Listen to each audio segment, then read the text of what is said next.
Hello and welcome to video number 4. We're going to talk about where do they hang out.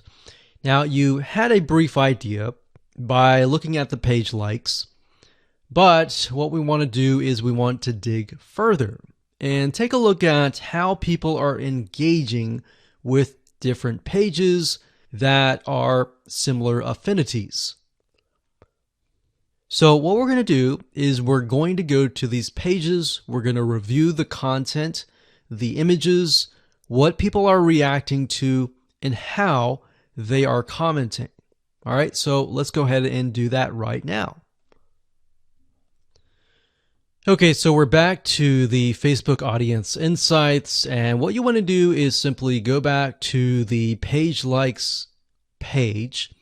And what we want to do is look at the top categories.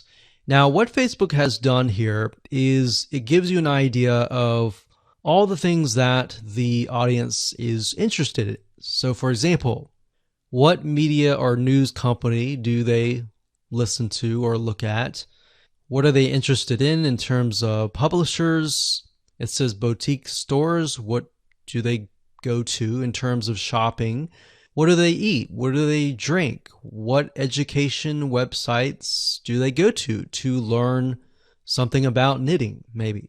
Where do they go for games and toys? What websites do they visit? So now, these may not necessarily be related to knitting, but it will give us an idea of where they go to hang out. So we can see that these people like recipes. So we see recipes, we see that they like to save money in terms of coupons. Crockpot Girl is a website for someone who's interested in quick, simple, easy meals with a crock pot. And Scary Mommy is a blog for mothers. So this gives us an idea of the different categories that they're interested in. So what I would recommend that you go ahead and do is simply open up a few of these that stand out to you and go to those pages. Okay, so we clicked on The Spruce, which is a Facebook fan page, and we can see that it has a website, but it also has a bunch of images and videos and content that we can take a look at. So what I would recommend that you do is take a look at the images that stand out. So we can see gardening, we can see some videos. So we can see that the spruce, there's a lot of things about animals, there's a lot of things about different types of recipes. So what you're looking for is patterns, essentially, in the form of images. So when you create your content, you could create content with images like this. And it doesn't necessarily have to be related to knitting. What we're simply trying to do is engage the audience. So if you were to have a Facebook fan page about knitting, you could simply also have images of dogs, images of gardening or recipes, and other things, simply to engage your audience, because it's what they're interested in.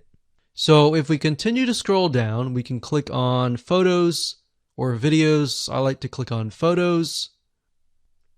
So we can see quotes, lots of quotes, and that's one of the pieces of content that we will be creating later down the road.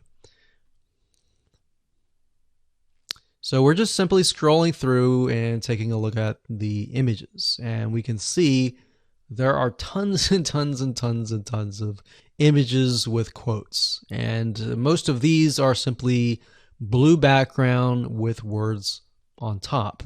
Now you can improve this and make it better.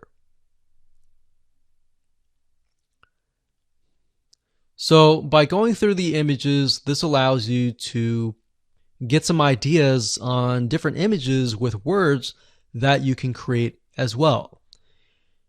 Now, what we want to do now is take a look at perhaps the images that are getting a lot of engagement. So for example, We can see this one here has about 45 likes, 388 comments.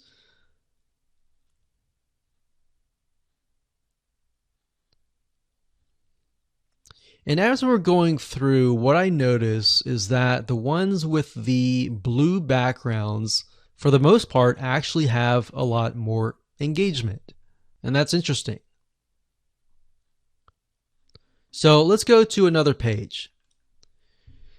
So this one's called Parents. So this gives us an idea that the people that we're targeting, we saw that earlier, it was 88% women.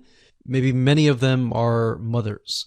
So we wanted to go down and click on Photos again.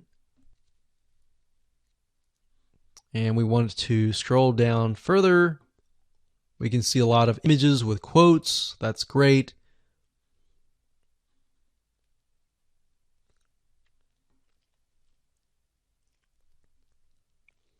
And if you find an image that is getting a lot of likes and comments, you can look at them and maybe not necessarily plagiarize or copy, but find a really good image that fits this and perhaps rewrite the quote.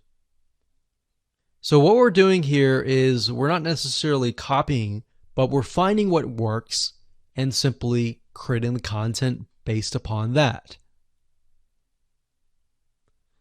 So what you want to do is you want to go through all of these different pages and do what we are doing right now. Jot things down on notepad or paper and get an idea of what different images you want to use.